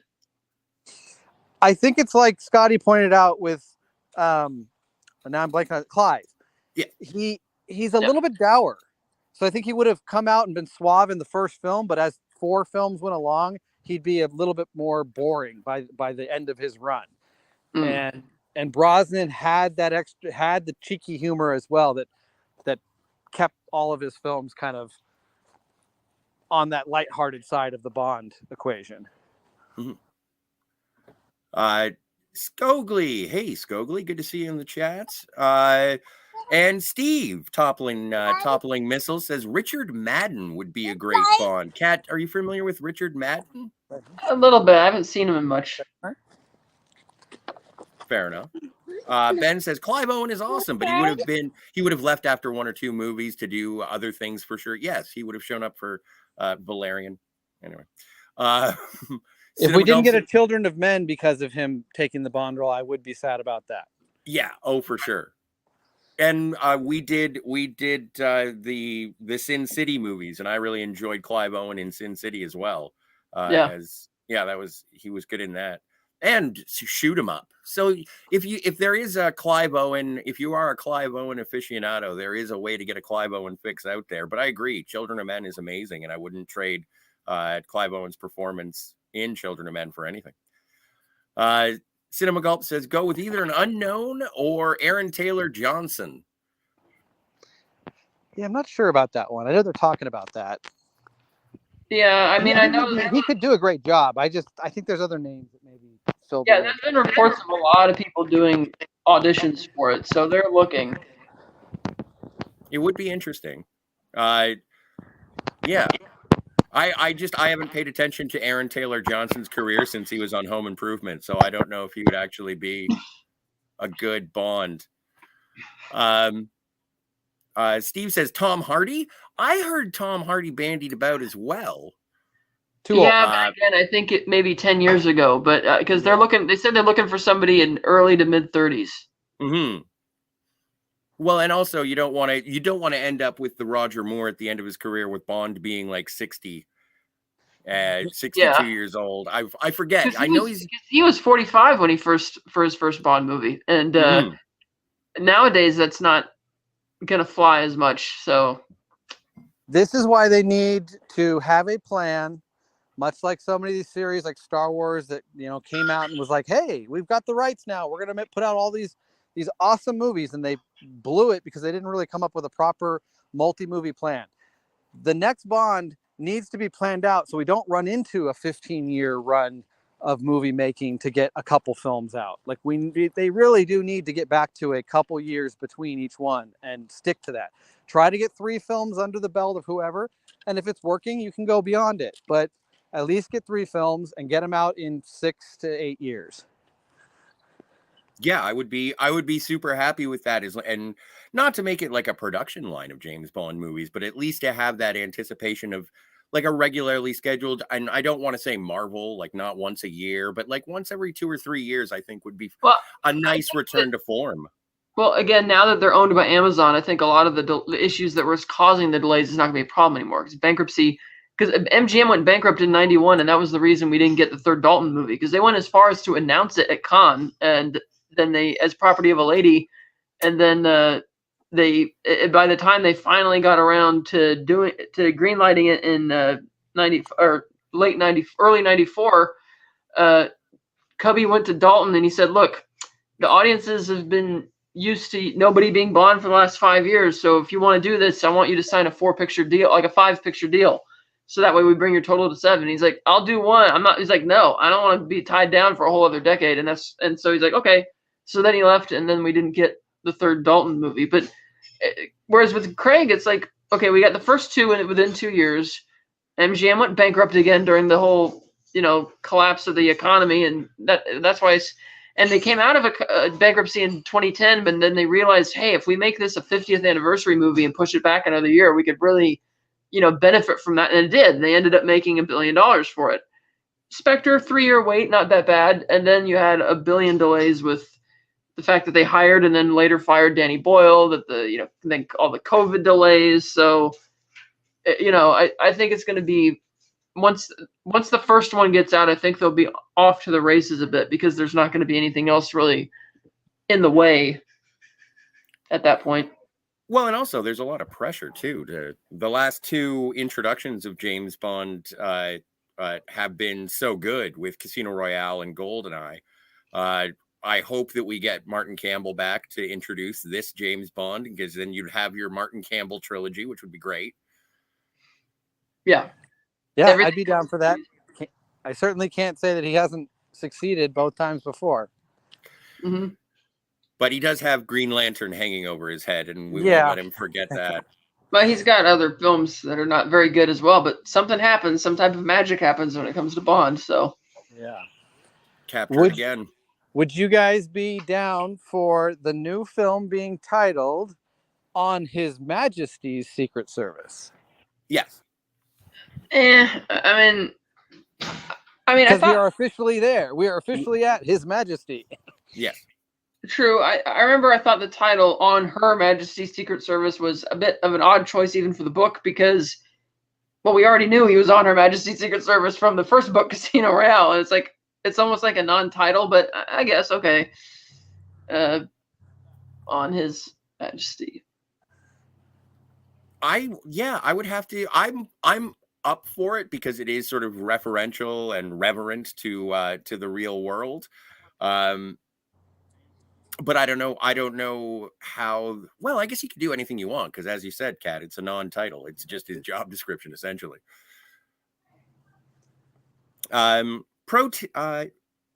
Protein is here. Yo, John, you have a fan, and Tim's Talk is here on your left. Hey, Tim. Hey, Tim. Hey guys, my battery is about to die on my phone, so I think I'm gonna have to sign off. Okay, for sure. Okay. This was a lot of fun. I was glad we were able to connect, make it happen. Let me know when you guys do something for the next film or any other Bond-related stuff. The next one will probably be 50th anniversary of Live and Let Die at the end of June. Okay. Well, Live and Let Die. Also one of my not quite one of my favorites. Did not age well, but it's also one I don't revisit very often, so I'd be happy to check it out again and talk with you guys about it. Well, it's got Parker, it's got Yaphet Kotto, so you're more than welcome, sir. You're more than welcome. Excellent. Well, thanks for having me, guys. Yeah, thank you. Enjoy the rest of your chat, and I'll talk to you guys later. All right, see you, John. Thanks for coming. Bye-bye. See ya. Oh, so fantastic to have John here from Cinema Gulp. You know what? I'm going to have to drop that link into the chat, obviously. Kat, while I am fumbling for a link to Cinema Gulp. Yeah. Throw up the graphics again, too. I'm sorry? Oh, yeah. Yep, I got you. I can dig it. So, you have read Dr. No, the book. Yes. I have not. Take the comment down too. I am. I'm working on it. Oh, yeah. I'm scrolling here. I'm pressing buttons. Yeah. First things first, how's the book? Much better than Casino Royale. Okay. It's still a bit dry, but much like the movie, the first half is stronger than the second half. Because there's a lot of meandering when they get to Crab Key, like there is in the book. And the ventilation scene is just as long, if not longer, in the book. A bit anticlimactic. A lot of changes. For instance, Q is actually in the book, Major Boothroyd. He's the one who comes in and gives Bond the Walther PPK, and he also gives Bond a Smith & Wesson, because he says you're going to need, both for different, range and firepower and that kind of thing. And in the book, Bond is coming off one of his previous missions, and he's been convalescing for a while, and he's upset that M is sending him to Jamaica, and he feels it's kind of a punishment for, you need to go. You're not tough enough to be back in the main service. You have to go do this silly little Strangways thing down in Jamaica. But some big changes is Felix Leiter is not in the book. Huh. Not at all. Professor Dent is not in the book. The whole subplot about the geology of the rocks, not in the book. He does not get picked up by an assassin at the airport. He does not go to Miss Tarot's house in the hills and gets in the chase of the three blind mice. That does not happen. Though the three blind mice are in the film or in the book. So what it is that there's this whole backstory and a dossier that M is very bored by that he gives to Bond, and he basically says that this guy Dr. No bought this island in 1942-43, and he's harvesting all the guano from it because he ships it off to Antwerp, makes about $1 million a year on it. And the American Audubon Society started interfering because there's this very rare species of bird on the island, and they had like a claim to a reserve there. And the birds, they noted the bird population was suddenly going down dramatically, and they didn't know what was going on. And they had guys stationed there on the reserve on Crab Key, but two of them died or disappeared, and then their station burned to the ground. And the official story is that they just went crazy with isolation and loneliness, and that one guy killed the other and burned the thing down. And M is just prepared to accept that explanation. And that the United States sent a Beechcraft Bonanza aircraft down there to go investigate. But it crashed on impact on the runway because it was apparently going too fast. But Dr. No received the bodies, and he put them in coffins, had a very royal regalia type greeting for the people who came to get them. And they accepted it was an accident, and they moved on. And so M just thinks it's stupid that the Americans care about. He's like, all these old ladies and their birds, caring about birds and bugging the government to care about birds. And Bond echoes the same sentiment.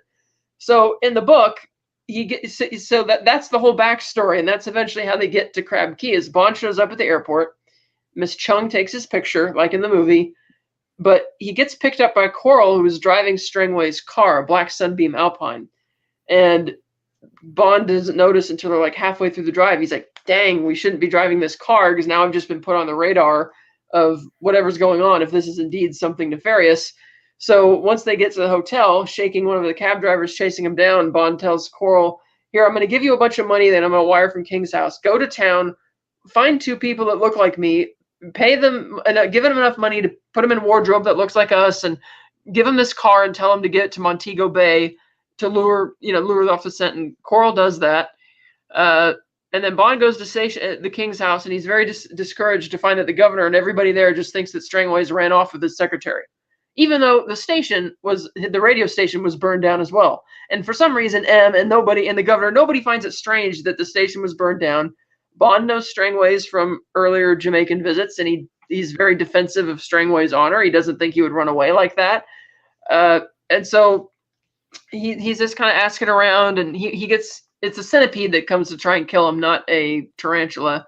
And he gets sent a basket of fruit, which he notices have tiny pinpricks in them, and he finds out was laced with cyanide. And he still doesn't want to call M. He's just like, "Oh, I'm going to handle this myself." And you never find out who exactly sent the centipede in there because, again, the Professor Dent character doesn't exist. And so he asks Coral about Crab Key, and he's like, "Well, yeah, it's just the guano harvest, and this Chinaman named Dr. No lives there." And he talks about the history of the races between the black people and the Chinese immigrants who've come there, and that they have their whole little system going on out there. Nobody goes over there, but my fisherman friends, they go there and they don't come back. It's kind of freaky.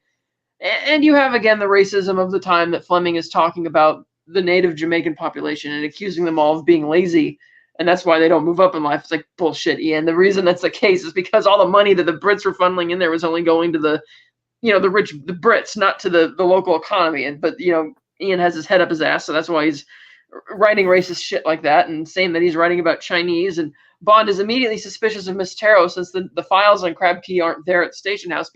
Not suspicious because she might have been acting oddly, but simply because she's also Chinese. So there must be something going on. So he basically has Coral help him get into shape, because he was still convalescing off his previous mission, and they just take the boat to Crab Key. So you didn't have all that extra stuff with Dent or the three blind mice and Mr. all that kind of stuff. Not in nearly as much spycraft. It's just what's going on with these birds. So they sail the boat to Crab Key. You have a whole rundown of the history of the island and how the guano ended up being accumulated there and how the business is run. You meet Honey Rider, but instead of having the great shot of her walking up the beach, she's standing on the beach naked except for the belt, and her back is to him. And Ian is describing her physical form and all of that, and Bond keeps commenting, or no, he doesn't comment out loud, but he's talking about how she has a broken nose, and it turns out that that's from the man who came and tried to attack her. She tells the backstory that her parents died when she was young, and they were living in. She moved into the cellar of the old house that they had. She had a nanny until she was 15, and then the nanny died, and she kind of fended for herself, teaching herself through the encyclopedias that she had, and that with the man when the neighboring plantation came and wanted her to be like his basically live-in girlfriend or whatever, and she wouldn't have it, and he raped her, and so she got back at, and he broke her nose when she tried to fight back, and so she got back at him by getting the Black Widow spider and going there and killing him. And you have the same line from Bond. It's like, well, better not make a habit of it. And she and Coral share this thing about the dragon, and she says the same stuff. How do you know it's not real? Have you ever seen a praying mantis kill its wife after blah blah blah, or its mate? And you have the guy in the bullhorn on the boat saying, "We'll be back with the dogs," And they go through the marsh, except because in this whole subplot about the birds, they go to the old station house that was burned to the ground, and there's a few other bungalows there from when the Audubon Society was there. And Bond can see this is immediately suspicious. You have the same thing eventually happen at night where Coral gets killed by the dragon. They get taken in, and there's no radiation stuff in this movie at all either. None of the radiation suits or any of that kind of stuff.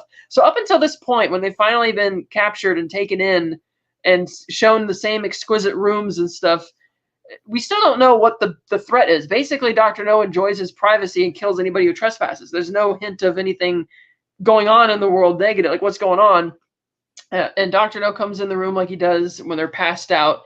Except in the book, he makes the point that he pulls down the sheets to look at their whole bodies and like study them or whatever. And he's got metal pinchers for hands instead of just the gloves. Then they get called to go to dinner, and they have the dinner scene where Dr. No, it's a much longer monologue because he's being much more detailed about his life story. But you love reading it, especially when you think of Joseph Wiseman. And he eventually, Bond kind of goads him into revealing what the deal is here. And he says, "Oh, the Russians, have you..."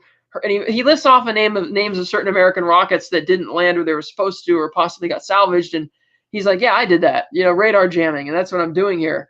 And Bond's like, "Okay, that kind of makes sense why you're killing." And it's funny that he and Bond share the same opinion. He, Bond, and M have the same opinion about the American Audubon Society, and they're, "Oh, the damn old lady's giving a damn about the birds." He's like, nobody bothered me until these goddamn birds came along. And so he sent his dragon out to burn all the nests and scorch everything. And that's what Honey Rider would see when she used to come to collect her shells, and what Coral was aware of. And so he's like, "Yeah, those damn women and their birds. I just got rid of them to try and throw. Maybe they would believe that they just migrated somewhere else." But Bond's like, "Okay, so what really happened?" He's like, "Well, I just had the guys killed and burned the place down, and the Americans bought the story about them being isolated and going crazy, and we just shot down the Beechcraft Bonanza when it was coming in for a landing, by shooting out its tire, and it just we staged. It looked like an accident, and they bought that too because the government didn't like wasting their time on this bird crap any more than we did, and so they just bought the cover story." And Bond's like, "Okay," and he decides that Dr. No wants to torture them. He describes how he had this black woman tied up and had the crabs eat her or whatever, and he was going to do the same to Honey Rider. And he says, "Oh, I wanted to see what the effect would be on a white girl." And it's like, okay. And then he says Bond, he's going to put him through this death-defying obstacle course as a test to see how much the human body can endure with pain and all that kind of crap. But Bond breaks out of his cell in the same way he does in the movie. A long segment of him just moving through the vents like last time. And eventually falling down below by one of the lagoons where he gets attacked by a giant squid, which he has to cut free of as it's attacking him with the suckers and everything because it's in the lagoon or something. It was a little weird. And finally, he finds Dr. No on the west side of the island where all the guano fields are. And there's guys the same guys who are manning the Dragon are manning the cranes, picking up the guano and dumping it on this ship that comes in from Antwerp once a month to transport it. And Dr. No is watching this going on. And there's only the guy, the crane driver, and the guy on the boat, and then Dr. No. There's like nobody else here. Dr. No doesn't allow anybody on this side of the island. And he told Bond about how he doesn't have to worry about saboteurs because he picked one of the best radar men he had on the island, lied to all the other employees and said he was dead, and instead stationed him on the north side to intercept all the radio communiques. So he's got with another jamming system. So he's like really aware of what's going on because Bond had offered him at one point to you can take off. I'll give you a head start and we'll shut this down. He, of course, didn't take the deal. So Bond defeats Dr. No by sneaking up behind the guy in the crane, stabbing him as silently as he can with a knife, taking the controls of the crane and dumping the latest thing of guano that it has on top of Dr. No, burying him alive in like a 25-foot heap as he keeps dumping him of the guano and kills him. Very anticlimactic. And then he starts running back through the tunnels to try and find Honey Rider, and she just bumps into him unexpectedly, and they start fighting each other in the dark until they realize who each other is. And then they keep fleeing because the guards are going to catch him, and they take off in the boat. They steal the Dragon, actually. They go back to the garage, and they steal the motorized Dragon, start driving away until they get to the mangroves and the swamp, and then they take the boat and eventually get away. And he asks her, how did you get out? And she's like, oh, the crabs, they don't bother. They don't really eat meat unless you have open sores or you're thriving around. They're not really going to bother you. You just remain still, and they crawl over you and they kind of tickle or whatever, but they're not going to eat you or do anything like that, which is kind of funny because that was the same problem they had when they tried to film the crabs in the movie, that they just sat there and didn't do anything because they're not interested in people. And Bond's like, well, then why did you faint when he said that he was going to do that to you? And she's like, because I thought if that's what he was going to do to me, he would have something much more horrible for you. And she explains that all she had to do to get away was just keep cracking her knuckle on one peg to get it out of the sand, and that untying herself was easy after that. She took a screwdriver that she stole from the garage and was looking for Dr. No so she could go and kill him. And he's like, did the other guards harm you? She's like, no, it was upsetting when they ripped off my clothes and tied me down to the sand or whatever, but they weren't dare going to touch me because Dr. No said no, and that wasn't permitted. And, Fleming uses all the negative language about the fact that these are like Chinese and black people like have intermingled on the island, and these are all basically being treated like serfs on this island to work for him, even though Dr. No bribed them to come there by paying them a lot of money. But they stay there so long, it's not like they're spending their money on much anyway. And eventually he goes back to Station House, and they update everything that's happened, and they're like, oh, the governor's like, we're going to keep everything secret and send in whomever. We'll chase down the other Chinamen or whoever who have fled from the island, even though there's no real reason to think why anybody would flee from the island, because there was no explosion, there was no destruction of the radar jamming equipment. Bond just basically broke free from captivity and killed Dr. No. That's all that happened.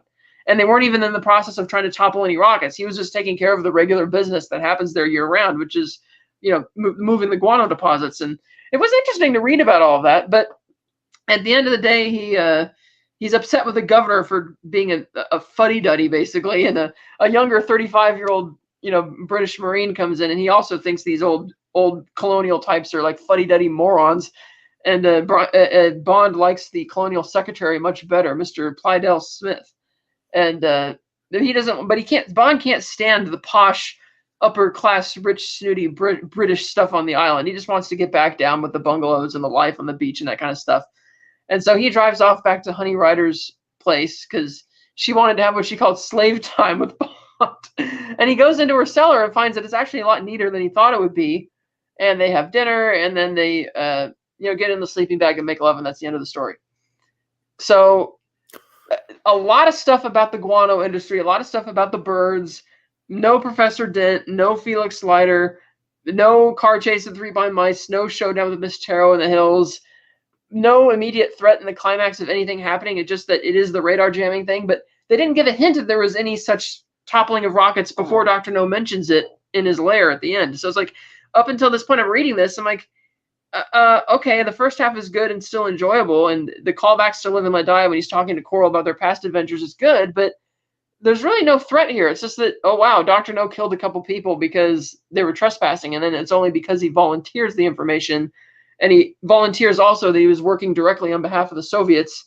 And it is interesting when he talks about how he betrayed the Tongs, how he stole $1 million of their dollars and the gold, and he actually allowed them to torture him and cut off his hands and everything, and he still wouldn't give up the goods. And interesting story of how he smuggled the money and all that. So again, Dr. No's monologue is great, but much like the movie, the second half of the book drags a lot because Fleming just gets bogged down and talking about them moving through the jungle and when Bond's moving through the vents and the weird giant squid thing and the anticlimactic bit with Dr. No.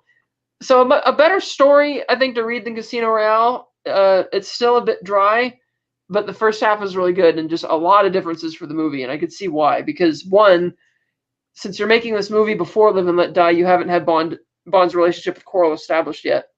And two, adding Professor Dent simplifies all the excessive backstory and bland dossier about the birds and the guano industry.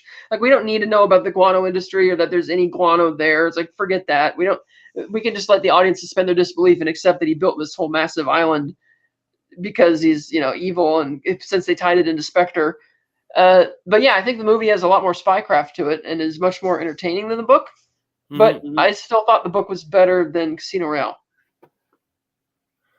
Well, and also just based on when it was made and how the books had been written, a lot of the books had already been written.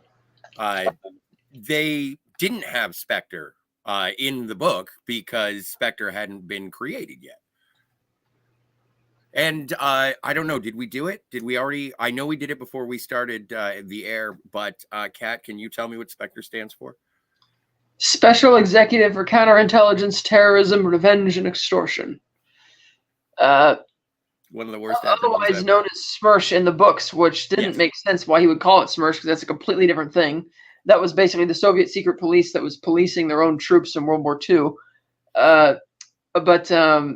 Yeah, they didn't exist. It was much easier in the movie to just introduce Spectre, because again, they were planning ahead at the time because they knew they were going to use it. And it would just be easier to say he's part of some super secret organization, and that's where, and that with the money from the Tongs is how he set this up. And frankly, the guano stuff wasn't. It's like, okay, it's interesting to kind of read about, but why am I reading about it in a Bond story? And even Bond talks about how this hellscape of Crab Key is just horrible. All the swamps and the guano and the mangroves. It's just, and the dirty rivers. Like, it's not a seemingly tropical paradise like in the movie at all.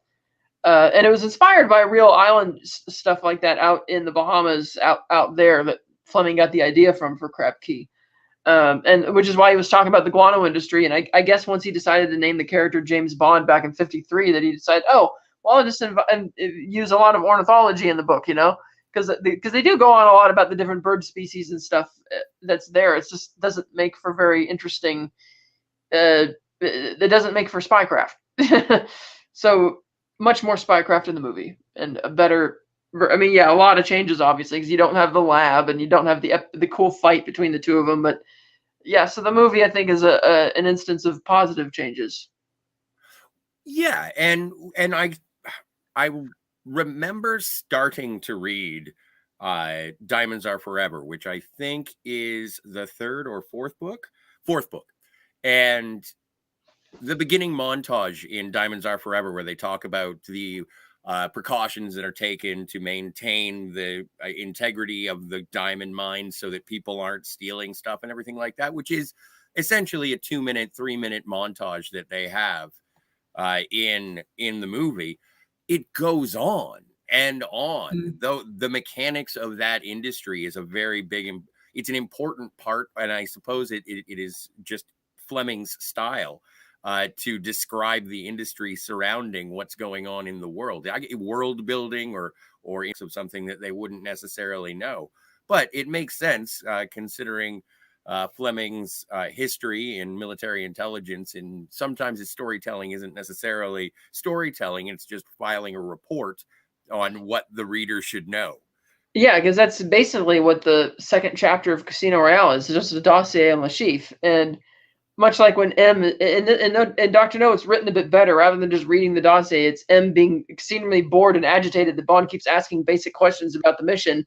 And that's another thing. Bond is, really upset that M is sending him down here because he thinks, oh, you don't think I'm good enough to go back in the field and blah, blah, blah. And I kind of wanted and expected that the book was going to end with Bond back in M's office and saying, oh, see what this turned out to be, you know, kind of like an in-your-face thing. But he only sends a telegram back to him telling him that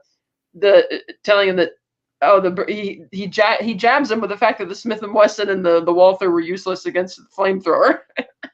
But then acknowledges after he sent the telegram that was unprofessional, that he shouldn't have sent it. But because he takes both the Smith and Wesson and the Walther, but he which is funny because in the movie you have, of course, that iconic bit where Bond mocks the Smith and Wesson, like, sorry, that's a Smith and Wesson, you've had your 6. But he did put up quite much more resilience to giving up the Beretta in the book than he does in the movie.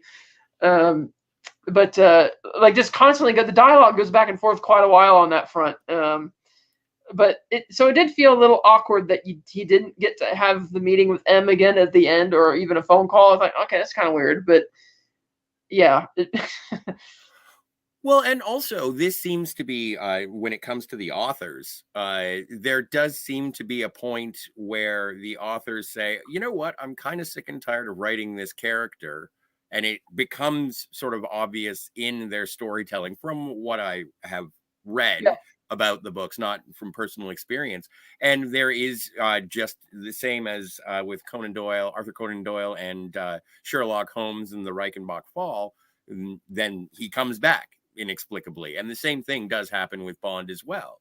He's basically dead at the end of one, and then he gets out of a coma in the next one. I will say that he is a bit more respectful of Honey Rider in the book than he is in the movie, in the sense the Fleming is, in the sense that initially Bond, he's kind of looking at her, oh, you know, the girl, and, you know, oh, a woman shouldn't be here, blah, blah, blah. But he ends up coming to respect the fact that she's actually pretty good at living in the wilderness type of thing.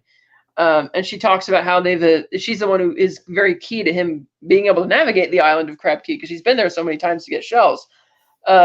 But in the book, there's often times where Fleming, in his narration, he refers to other characters in the scenes by their names, like Dr. No or James Bond.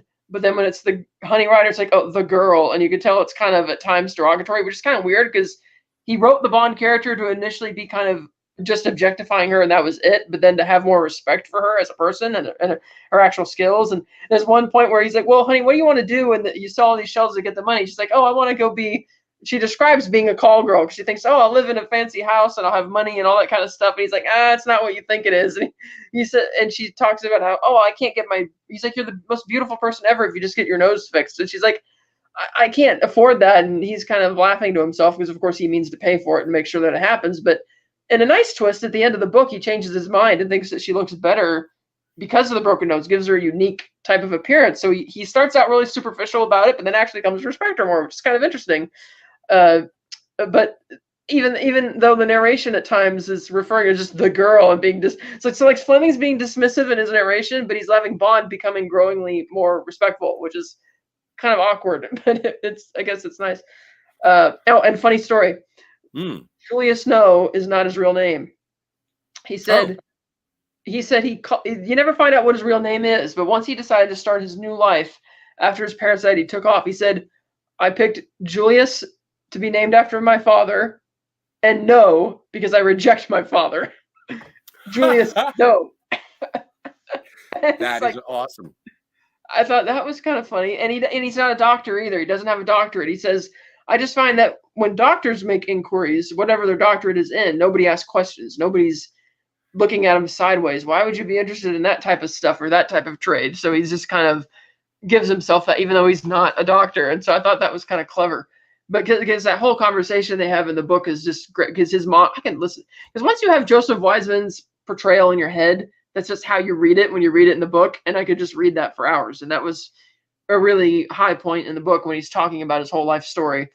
And then, like a fool, being goaded into Bond, cleverly goading him into, well, what's your next chapter, Dr. No? Just killing people so you can keep hoarding your guano, you know, like that kind of stuff. And that's when and the whole, he's like, oh, so you want to be, the Soviets, the rockets, I get it. You want to be the king of the world, and kings, presidents, whatever. Our asylums are full of people like that, you know, and gods. And so there, you can see where the parallels are. But yeah, the movie's definitely better by a mile. Well, and now that you read the novel for Casino Royale, you've read Doctor No. You did say that Doctor No is much better than Casino Royale. Um, are are you warming to Ian Fleming's writing style, or are you just becoming Uh, accustomed to it? I think it's because in this book, in the first half anyway, there was a lot more plot mechanics and stuff going. Like even though all of that stuff I mentioned is not in the book, there was still a lot more dialogue and stuff going on. It wasn't just Bond having a drink at the casino and then sitting down to play cards like Casino Royale is that very repetitive in that. Uh, but when they get to the island, a lot of the text is still very dry, and the extended descriptions of the environment and how hellacious it is, and Bond being super serious in his attitudes and stuff. But I like it when there's other characters that he can interact with, and it's not just always him just going to the. So I have a feeling the way they talked about Live and Let Die in this, that'll be a better book, and I will read that before we do the 50th anniversary video, so I can do the comparison, because even the people he was reconnecting with at the government house were like, "Ah, yes, I remember you. You're Mr. Bond from the Treasure Hunt a few years ago," and it's like, "Oh, okay," and knowing Strangways from that too. So and Ian even went into this whole thing about Strangway's daily routine and his secretary and the importance of the work they're doing and stuff. And so, in describing the three blind mice, even though he doesn't refer to them as such, but they still Strangways at one point even gives them money in their tin, and so it's yeah, I'm not sure if I'm growing accustomed to it. It's just that because this story had more moving parts and was an actual a more interesting mission, because there was still the mystery what's going on at Crab Key, because again, unlike the movie where they tell you from the beginning that there's a toppling of rock, like what's going on, in the book you don't have that. It's just okay, there's a guy out there and he might be responsible for killing people.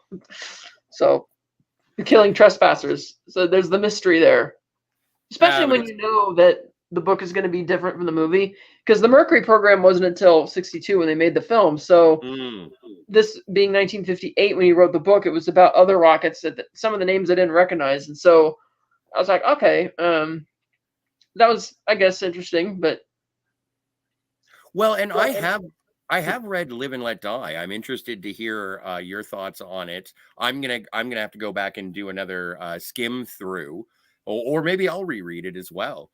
Uh, because as these anniversaries pile up, it's really an interesting sort of parallel or comparison to see the differences between the books and the films. And I've read Moonraker as well, as has our friend Tony, who is still hoping for a full adaptation of Moonraker. and they're pretty Uh, easy reads. I mean, I read this in 6.5 hours. yeah, yeah, exactly. And it is summertime for the reading lists. So if you are a fan of the movies, it's probably a good idea, or at least an intriguing idea, to go back, check out the books, and see how they compare. Hmm. Um, but I'm glad that we've been able to sort of get a proper review of Doctor No, and I know we did one in the very early days of Martinis, Gadgets, and Guns. I'm glad that we got to talk to John about it, but this is nice to actually go and revisit with purpose based on the anniversary. Yes, and I kind of did a recap just now with the book, and the differences of the movie is, of course, that the Miss Tarot has a bigger role, and I was surprised that they got at the amount of changes. It's like I thought that Felix, of course, Felix is gonna be here. It's like, wait, what? It's like, oh, where's Professor Dent? And I'm like reading about all these birds. I'm like, and all of a sudden we're heading with Coral off to Crab Key. I'm like, wait, is he gonna come back? Oh, I guess there's no Professor Dent, and no substitute for him either. It's just like, okay. Well, and that is I appreciate that you can hear Joseph Wiseman's character when reading Doctor No, and it's fun to be able to sort of insert the actors that we know so well. But I can understand also, like when I read Moonraker for the first time, I was like, "What the devil is this? This has nothing to do with anything that the movie is," and so there's an anticipation there that doesn't get fulfilled. Although I found the three that I read, uh, Casino Royale, Moonraker, and Live and Let Die, even the omissions and differences from the movie was never that jarring, just because, as you said, it's an easy read and it is still entertaining. even discovering the little things that aren't in the movies, or finding things that that were lifted from some books and then used in different movies. Like with Live and Let Die, there is a bunch of stuff that is lifted from the book that is used in License to Kill. Yeah. And even with For Your Eyes Only. I think that in Live and Let Die, the book is where you get that whole being dragged through coral with not sort of cuts on your hands, so that, or on your arms, so that the sharks will come and get you. And so there are things that are lifted and sort of transplanted throughout, and you'll be able to sort of discover those, and it kind of shifts. Pardon me, because I'll be reading Live and Let Die, and I kind of have Roger Moore in my head, and then all of a sudden they give me a Timothy Dalton scene, and I'm like, okay, this is kind of it becomes distracting, but also once the final page is turned, it's like, no, that works as its own. Another thing I thought was kind of odd is that he only pays Coral £10 for a week of work, which whereas he gives him £200 to set up the whole thing about go find the lookalikes and send them down the way, and the lookalikes end up being killed in an unrelated accident, and he doesn't tell Coral about it because he doesn't want him to feel bad because Coral's the one who sent him down the road. But again, it's that you read that dismissiveness, the way that Fleming describes other people sometimes and their value to the Brits, and it's like, yeah, I could see why a lot of that isn't going to fly. I mean, he doesn't go so far as to using the word subhuman like he did in Casino Royale, but yeah, you could feel that is probably part of his opinion. Again, like saying that, oh, the Jamaicans are poor, so that must mean they're lazy. It's like, you motherfucker, like that kind of thing. So my point being that, again, I think it's a thankless task to try and go back and re-edit and polish the book for modern tastes. It's like, no, it's like that. You can't. It changes the DNA of what it is, and it's like you're giving him a free pass when no, you need to see it through his eyes to see what he was actually talking about and why he is the way that he is. So absolutely. Well, and again, just in terms of when a work of art is released in a certain time, it is a reflection of the people, the society, the world that it was written within. Yeah. And even if it is offensive, or if it's using sort of frowned upon vernacular, you can also compare with how far society has grown since those opinions were sort of publicly displayed as like common knowledge or an accepted worldview. Well, yeah, because I mean, after just reading, I mean, Casino Royale wouldn't have been a good comparison because the movie was from 2006. But for a movie for 1962, based on a book in 1958, I mean, they made significant improvements in terms of the taste. Like they dumped the racism out of there. All that stuff that I was talking about is gone, and even the Honey Rider is portrayed not negatively. Doesn't say nobody says anything bad about her like Fleming does a couple times. Whereas the one time when Bond actually refers to her as the girl in the movie, it's because he's trying to save her by getting her away from Dr. No. Whereas in the book, it's a bit more dismissive repeatedly. So for a 4-year jump, even in the 1960s, they did a great job at being sensitive by even the standards of the day, by liking, no, we're not going to adapt this language and stuff and viewpoint that Fleming's was pushing in that book even. So it'll be interesting to see how that holds up with the other ones, given the time differentials between the films and the books. So, well, and as it has been famously observed, because Ian Fleming was still alive when Dr. No came out, and he did incorporate. He wasn't necessarily a fan of Sean Connery's casting initially, but then he wanted David Niven, and Niven turned it down because he didn't want to do more than one movie. Thought he was too old at the time anyway. And then Cary Grant, they even offered it to, and he's like, no, I only want to do one movie. I'm like, he had those problems. But then he was totally won over by Sean Connery, so much so that he even wrote Connery's own backstory of being from northern Scotland into the books later on, which is crazy. Well, and it's a great adaptation, and it's also having the creator not only providing the original text, but also updating the character based on the films that are coming out subsequently. I do enjoy that there is sort of a mutual evolution between the two. But I've only read the 3. I think maybe it's time to go hit up an old bookstore and see if I can find some paperbacks, or like I'd prefer the used bookstore, because I know that we can. Again, I say this all the time. It is public domain up here in Canada. As part of the Commonwealth, we got James Bond books. I don't know why, but yeah. So it may be interesting for hitting the beach or the park to have a Fleming summer. 2023. It's the summer of Fleming, people. one other anniversary film this year after Live and Let Die would be From Russia with Love in October. Because that'll be another opportunity where I can read the book before, and we'll do a book to film comparison. Perhaps that'd be fun. I know it was on JFK's list of top 10 favorite books at the time, and he actually got to see a screening of it at the White House directly, which is pretty cool. So yeah, James Bond moving up in the world, getting the attention and likability and approval of the American president. Well, and that it being one of the most highly regarded of the early original films with Connery, I'd like to read the book just because of that, because it was on JFK's reading list. And oh my stars! Hey guys, I'll go back. Someone got a charger. Exactly. A little bit of juice, and I'm nice. Oh, jeez. I'm at Target with my son, and oh, nice. I saw you guys were still on, so. But I'm going to sit here quietly and listen for a minute. So just go ahead. Absolutely, yeah, for sure.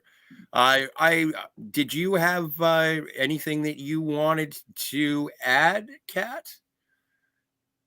Well, now that not really. I mean, we've recapped the book and the differences, but yeah, I think cheers to 60 years. Absolutely, yeah. Great movie. I am looking forward. I'm glad that actually I'm more excited now. I didn't realize that we were going to have a From Russia with Love anniversary in October, but it's nice to be able to have these shows and have the conversations expand from not just the movies, but also be able to talk about the books.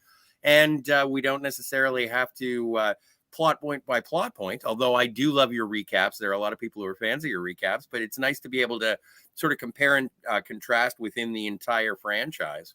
And it's a good time, because I think it's one of the, after the Fantasmagorium show that Steve and I were doing in the beginning, this is the longest running of our of the Fantasmagorium's shows, is Martinis, Gadgets, and Guns, and I have the most fun talking about James Bond with you.